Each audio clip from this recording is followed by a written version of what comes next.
Guillermo del Toro created an interesting world with interesting people, creatures. Ron Perlman created an iconic performance, even though the movies are not perfectly flawed.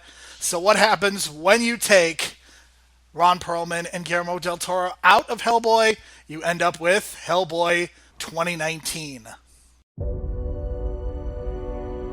They warned us that something was coming. If there is ever an end in this forever war, it will be because of you and your strong right hand.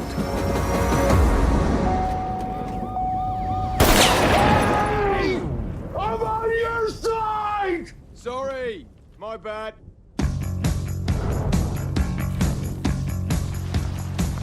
We're the line in the sand. We fight against the forces of darkness. This is it. You're expecting a sign that says secret headquarters? Oi, I need some ID, love. Are you serious? You made me a damn weapon.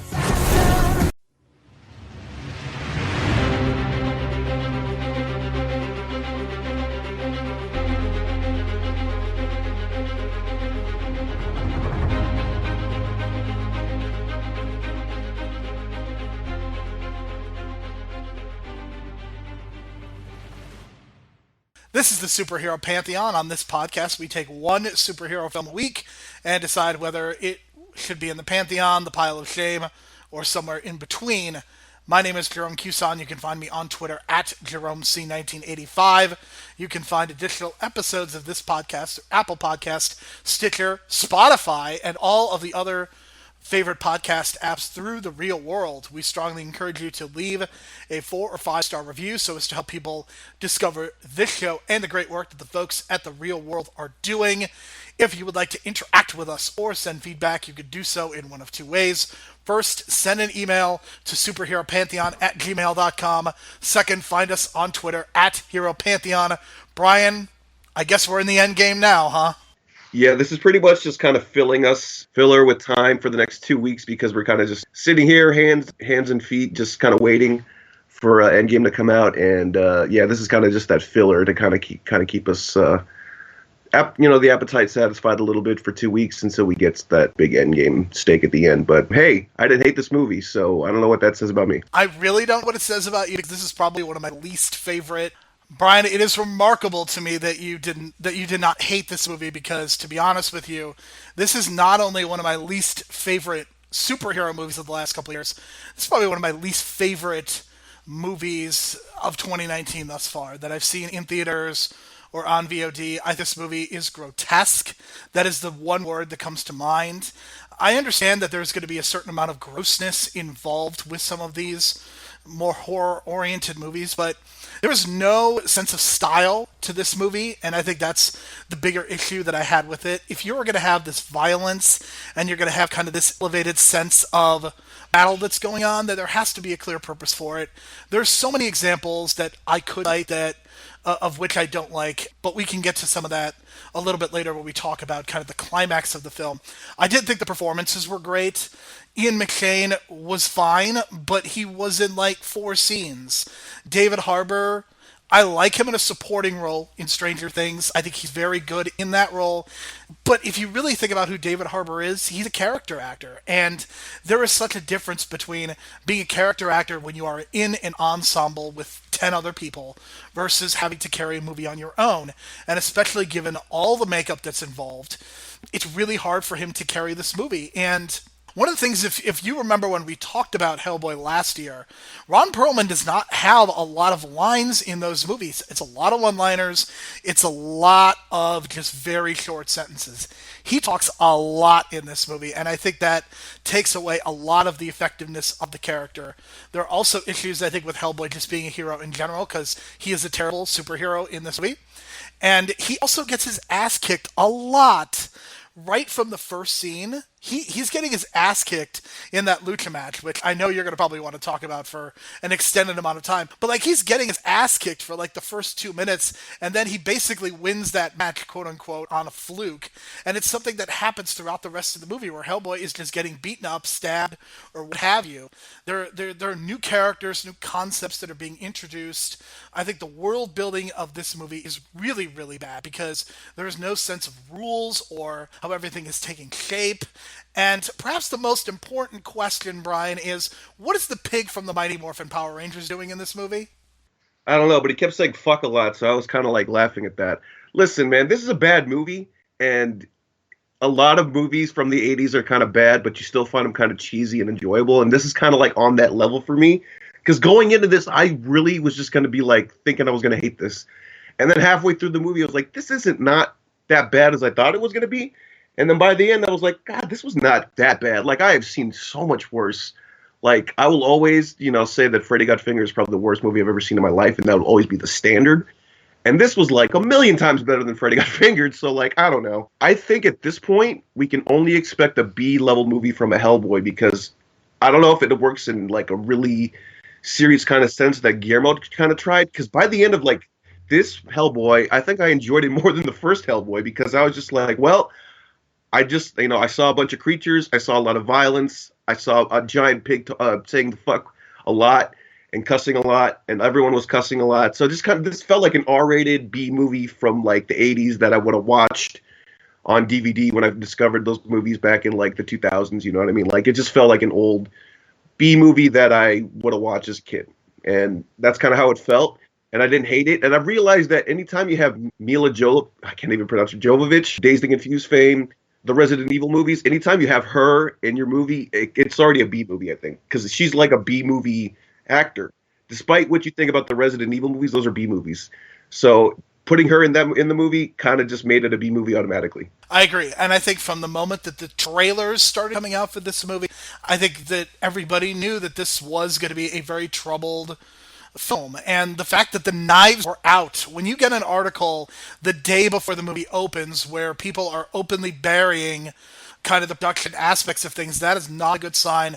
Apparently there were 16 producers for this movie, and there were a number of issues between the producers and the director of this movie, who Neil Marshall is the second recent Game of Thrones director that we have talked about directing a superhero movie. We recently discussed Thor 2, which was directed by another Game of Thrones director, Alan Taylor. I don't know if that necessarily has to do with anything, but Neil Marshall clearly likes violence, and there were a lot of disagreements as they were clearly going for the hard R here. This is not a movie that is appropriate to take your children. Let's be very, very clear on that. I saw a mom at my screening bring like a 5-year-old into the movie, and I was enraged. And I only got more enraged in the first 5 minutes of the movie with how grotesque and kind of the violence that was involved. But I think that this is a movie that clearly had trouble production. I don't think we're going to get a sequel regardless of the tease that came at the end of this, because I don't think this movie is going to do very well. I think it was clearly buried in between Shazam and Avengers Endgame. There are apparently problems with the script. That's very obvious. There seemed to be a lot of lines and jokes that were added after the film was already done. And I even think like Jane's big speech at the end felt like something that was added to the fact, because there is nothing to hint at or even really think about the fact that he actually loves Hellboy, and then he gives this big rousing motivational speech, and it just felt like it was completely out of nowhere. And I think the one thing that this movie has made me realize is we have so many sort of superheroes that are no longer kind of in the Captain America range. We have a lot of irreverent superheroes with Deadpool, with even the Suicide Squad, which this movie actually reminded me a lot of in some ways, as far as some of the cynicism and some of the darkness that was involved. But you have a lot of these irreverent superheroes, and even the Guardians of the Galaxy, I think, would fall into that. And I think if the humor is not going to land, I think that your movie is going to have a lot of problems. And I think what makes a good superhero movie in the modern times, especially as I think the Avengers have shown us, the best moments of the Avengers are when it's just the characters hanging out, talking, getting drunk, as you like to say. Nobody in this movie actually likes each other until the very end of the movie. And I think that is a major problem. The fact that Hellboy and Alice, they kind of get along, but Alice just comes in about 20 minutes into the movie without explanation, and it just feels like they're kind of retconning things like 20 minutes into this movie.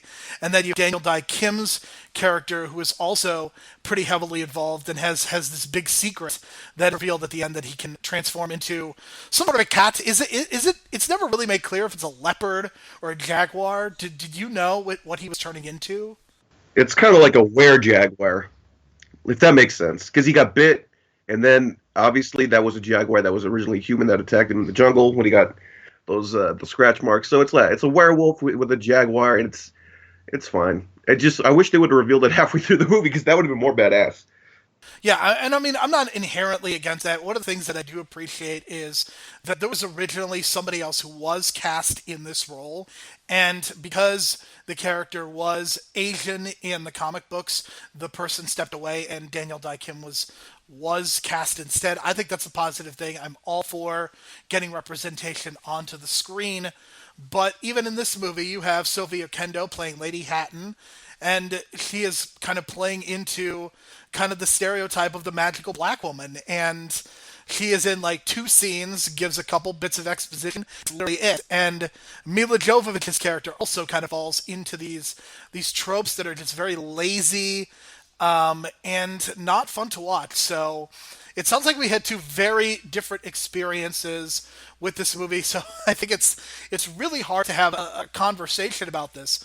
But what I'm curious to know, Brian, is what did you think of kind of the three major characters, that being Hellboy, Alice, and Major Ben? Well, they have no chemistry, right? I mean, there's not really any chemistry between any of these actors. Yeah, like I said, this is a bad movie. And sometimes it's just, you got to sit back and be like, wow, this is bad, but let's see how bad this cheese can become. And you can maybe get like a Room type situation out of a movie, but this is not the Room, obviously. But those three by the end had like a connection, but it took a while, and they finally got connected in the third act. I mean, I thought we were gonna get a fight between the were jaguar, I'm gonna call him, and Hellboy at the end, because it kind of seemed like they were about to butt heads and they were kind of building it up throughout the movie, but it turns out they were just going to become friends at the end, so I kind of get it.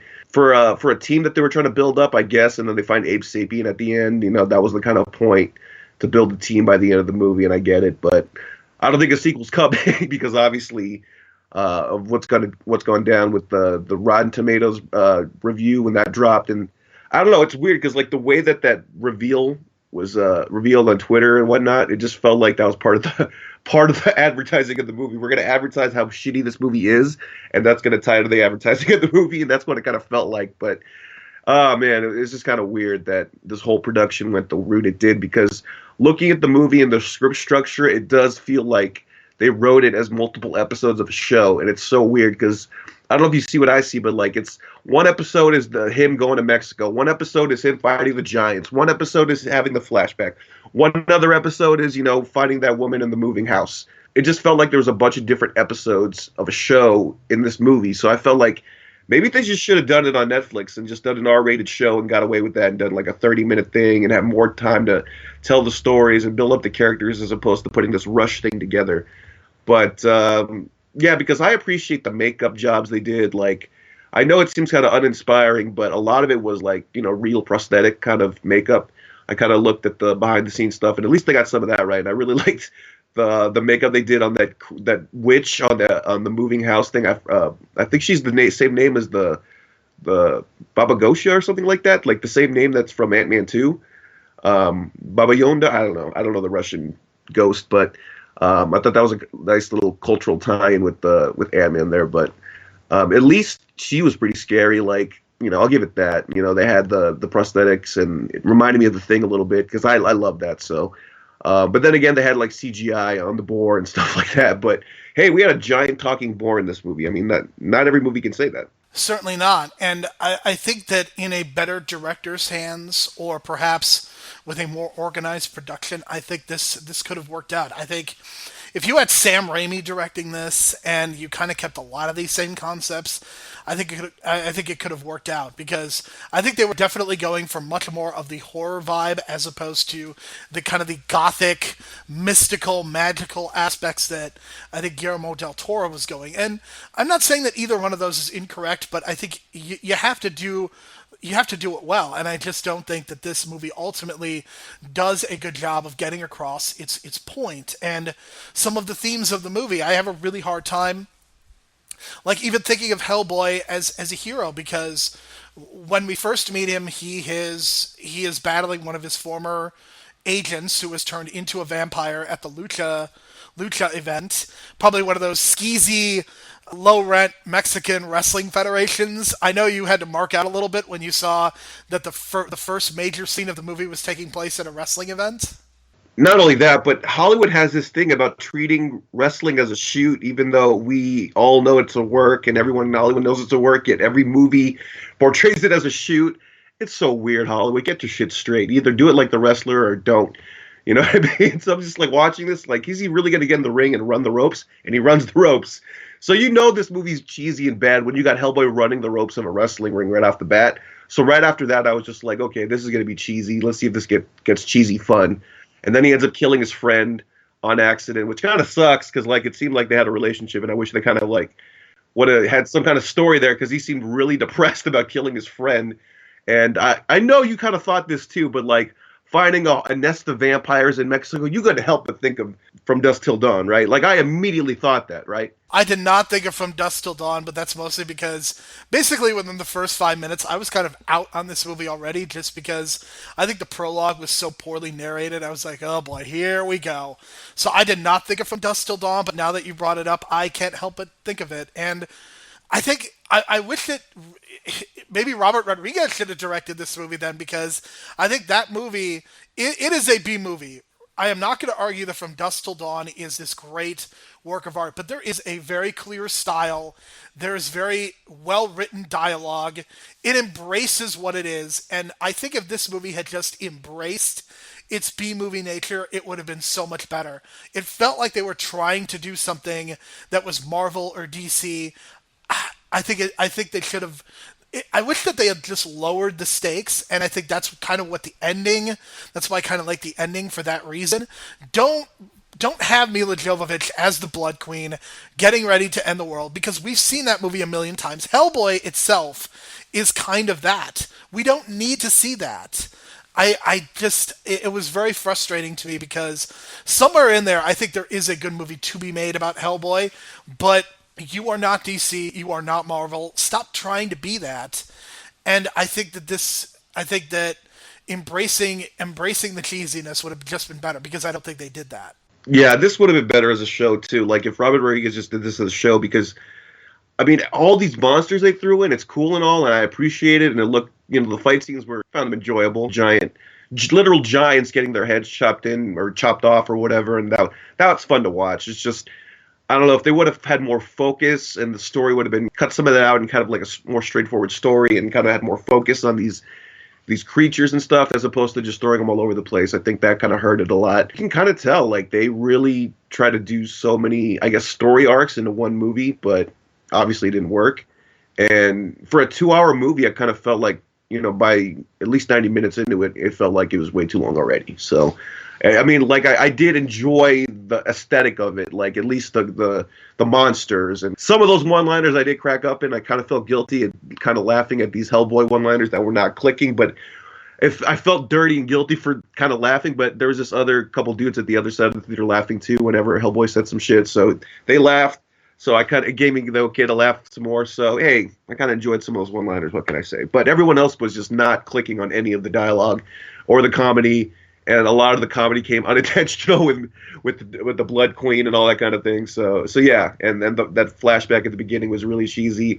And the idea that Hellboy is a descendant of Excalibur and Arthur, and Arthur's descendant had sex with a fucking demon goat in the 500s or something, or the 1500s. Oh, it's ridiculous. It's great. It's so bad that whole flashback with the history of Hellboy was just so ridiculous that you can't help but laugh in like a good way, I think. There are multiple flashbacks, and there's so much exposition in this movie that it becomes almost incomprehensible at times when they show the revelation about Ian McShane's character, Professor Broom, wanting to kill Hellboy, which I thought is something that we kind of established in the first two movies. And I guess in a way this movie came across to me a lot like the first Amazing Spider-Man, in that I think Amazing Spider-Man would have been so much better if it wasn't for the first two movies. And I still think that this movie would be bad, but I think the fact that we've already seen Hellboy rendered on screen before twice pretty successfully, I think those two movies are at the very least cult hits. I ultimately feel as though we should not have gotten some sort of a story. Either do it as a continuation or do it as the continuing adventures of Hellboy, because I think there is a way to do that. Even if you don't have Ron Perlman, I think there is a way to do this movie and not have it be as bad as it was. One of the things that I want to do is I want to talk about the ending and how terrible of a hero Hellboy is, because he does take the sword of Excalibur out of the stone, and all of these demons come out and they just start killing people. And this is definitely my least favorite part of the movie, because they're just random people being murdered, and not just murdered, but like in really gruesome fashion. You're seeing people get torn apart, and there's tons of blood, there's tons of screaming.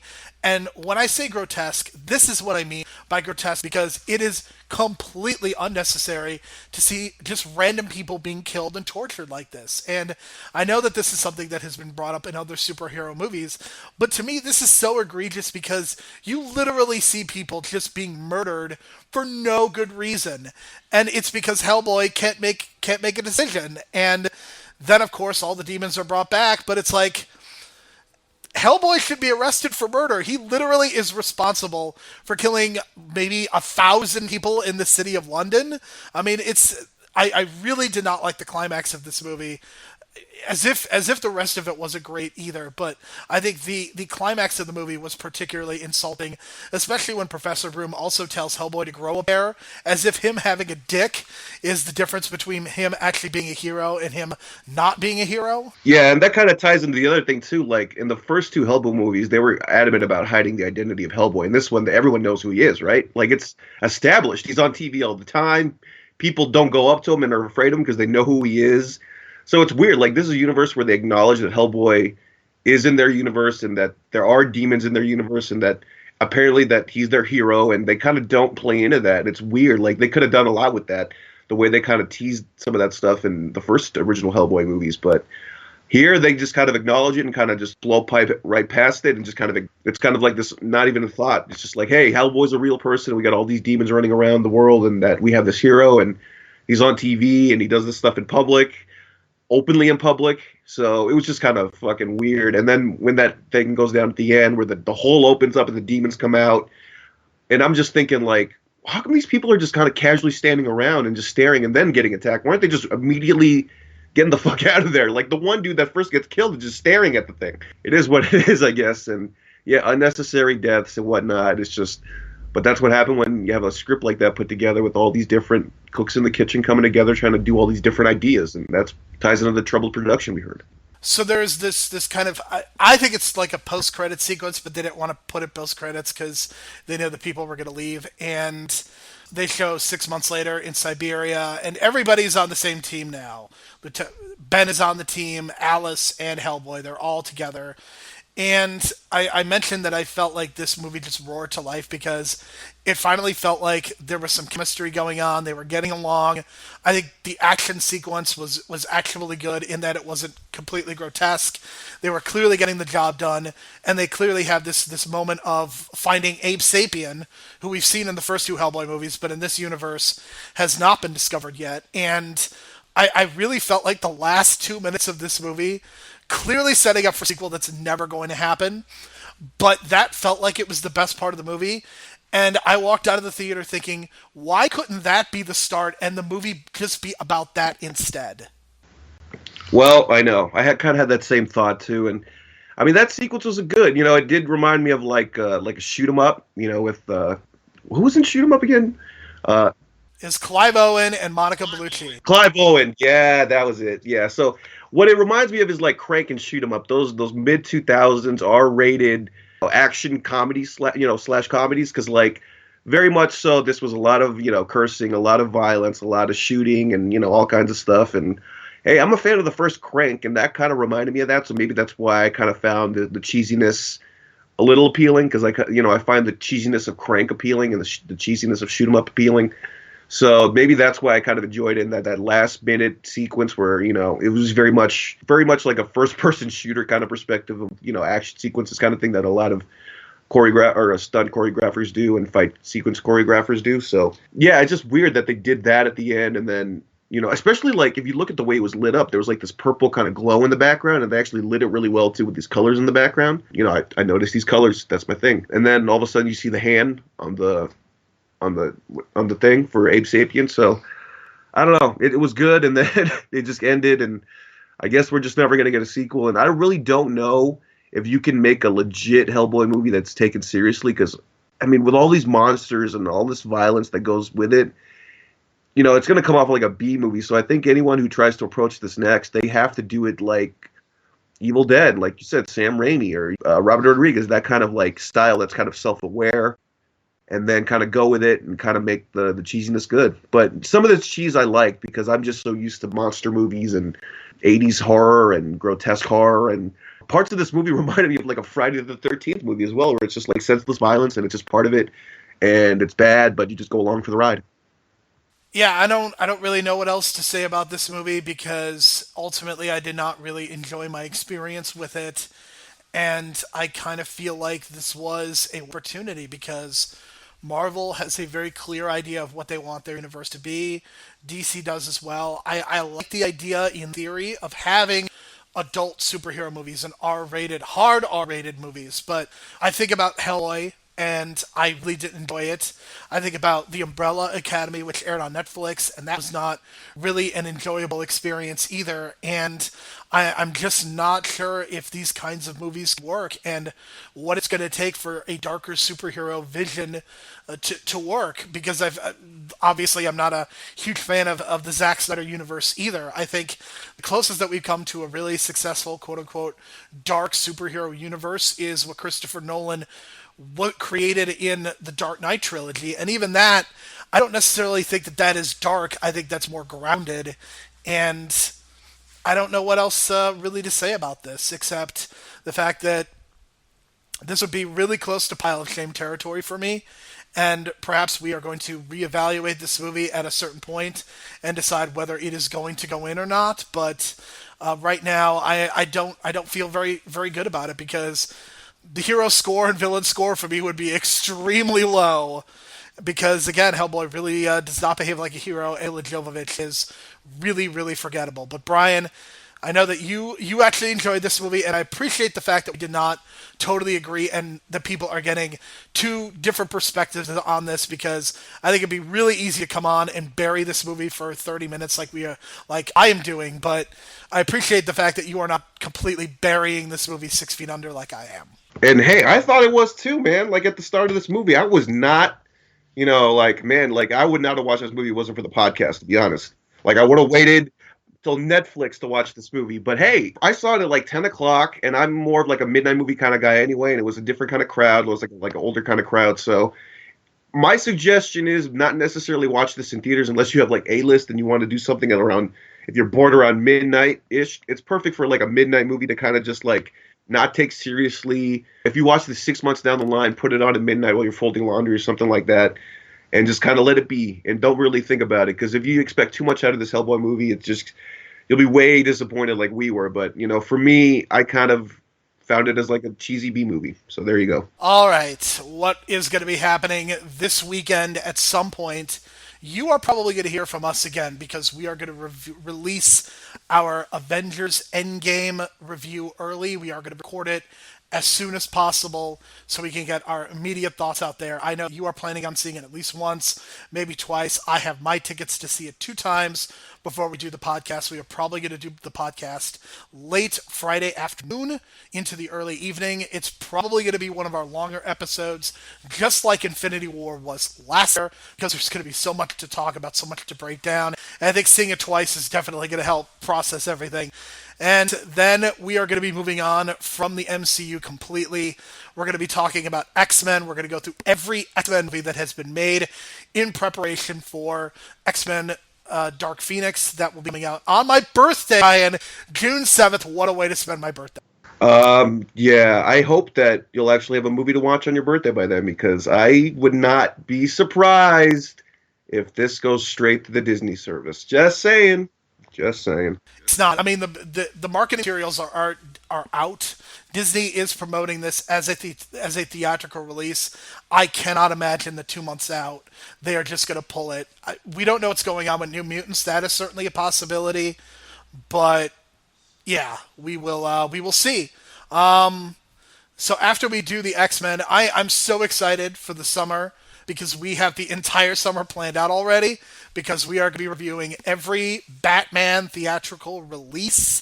And I have to be honest, Batman is like the first superhero that I ever liked. He is probably still one of my favorites, and I'm really excited for all the bad and for all the good. I'm really excited to talk about all of the Batman movies. Those are going to be some long episodes. I cannot imagine even Batman and Robin is probably going to be an episode that goes over an hour long. Well, not only that, we're going to review Mask of the Phantasm, which doesn't get the love it deserves, I think. And I really overlooked it as a kid and didn't really think much of it. I watched the movie as a kid, wasn't really into it, because I realize now the Batman the Animated Series is more for my, the older me, and less the child version of me for some reason. And yeah, we're going to be talking about that, and I think that movie's great. So, a lot to look forward to. And we're going to throw in some little stuff in between. Like, I think we're probably going to throw in the animated Red Hood. We're going to throw in maybe the Dark Knight Returns, Part 1 and 2, I think, because those are very significant for that DC animated universe that we've talked about before with the Superman films. But I feel like they've had a lot of great productions in the last 10 years, and this will give them a spotlight. And some of those movies you've never heard of for the animated movies that like we've talked about, I think they're going to get the love they deserve when we talk about them. So we can kind of get the name out there for some of those movies that are not really well known. So right, and we don't know what's going to be happening in the fall, because there's so many different directions that we can go into now that we are kind of done with the MCU. But who knows? And with Jay and Silent Bob, the reboot potentially coming out, we may take a break from superhero movies, and we might be doing a Kevin Smith podcast at some point. So we've also got that to look forward to as well. Perhaps even this year, because I guess Kevin Smith is done with the first half of editing already. Yeah, if you don't know Kevin Smith by now, he's the kind of crazy cat that will take his dailies and edit as much as he can, like the 3 hours after a shoot, and then have like 4 hours of sleep and do that for the whole production to speed up the process. And I don't know if you know the history, but Clerks 2, I know we're going to go on a sidetrack here, but Clerks 2 was filmed in like the spring, and he was done editing the movie like a month after the shoot, because he was editing as he went along. So that's just the way Kevin Smith is, because he doesn't have a lot of special effects, so he's just going to cut what he can, and then he's just going to speed up the process for you. So we will see how this all goes. We will, of course, keep you updated. But, of course, next week, Avengers Endgame. Brian, I know you're excited. I'm excited, too. So just end this on a high note. For Brian, my name is Jerome. Thank you so much for listening. We will be back this weekend. Maybe you liked Hellboy because, what's your sign? Gemini? You're a Gemini, and I'm just, fucking crazy.